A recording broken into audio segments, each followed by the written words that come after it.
दुख पे दुख छाए हुए थे। 2 साल तक किसी भी लड़की को इतना दुख नहीं मिलना चाहिए।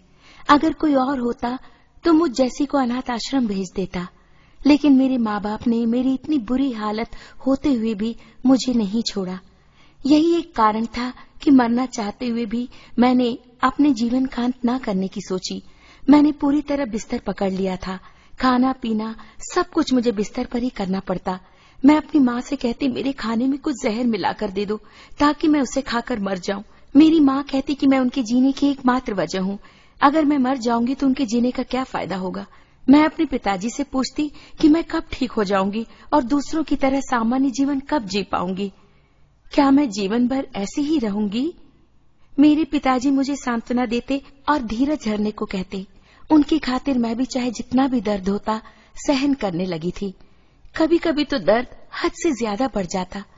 मैं उन पर चिल्लाती और अपनी माँ को बुरा भला भी कहती, लेकिन इन सब के बाद भी उन्हें मुझसे इतना ही प्यार था और वही मुझे जीने की आशा देता। मेरे पूरे शरीर पर रैशेस थे। मैं कपड़ा भी नहीं पहन पाती थी। मैं लेट भी नहीं पाती थी।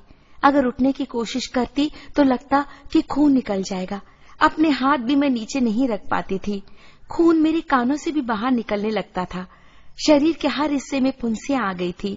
मैं कुछ खा भी नहीं सकती थी, इसलिए तरल चीजें पीना शुरू कर दिया, लेकिन वो भी मुश्किल था क्योंकि मेरे मुंह मेरी जीभ में भी फुंसियां थी।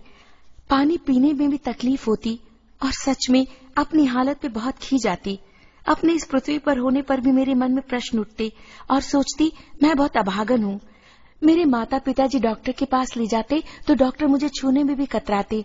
एक छड़ी से मुझे छूते तो जांच पड़ताल की बात कहते, कुछ भी कहा नहीं जा सकता।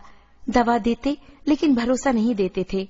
मैं बहुत देर बैठ भी नहीं सकती थी, लेकिन अब आराम से बैठ सकती हूँ और इसकी वजह है प्रभु यीशु की दया।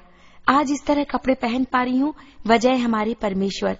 4 सालों से मैं कोई ढंग के कपड़े नहीं पहन पा रही थी।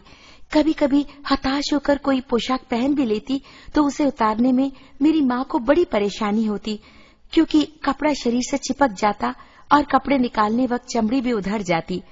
कभी कभी उन्हें कपड़े काटने पड़ते ताकि चमड़ी ना उधड़े।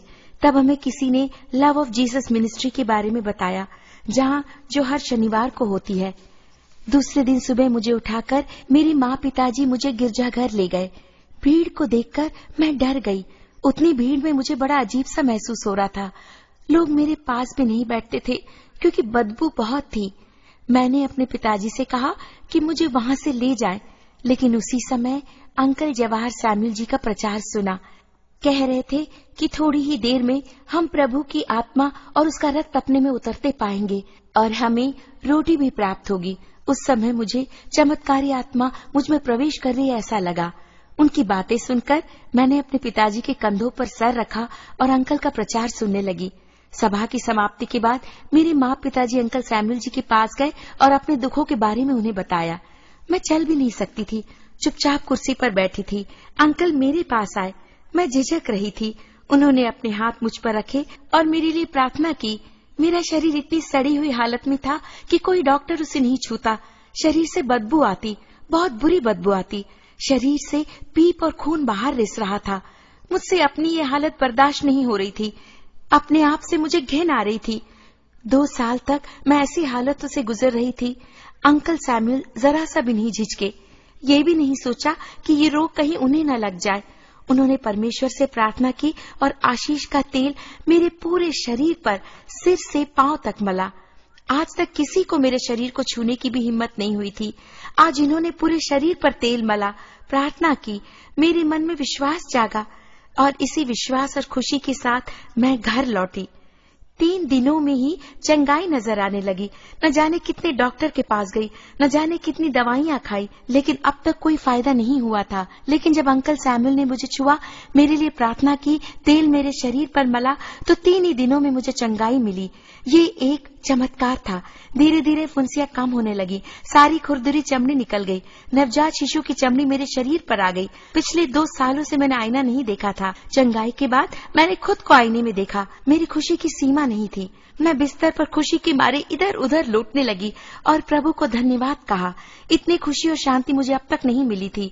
मैं खूब पढ़ूंगी और प्रभु की सेवकाई करूंगी। मैं कभी नहीं भुला पाऊंगी प्रभु के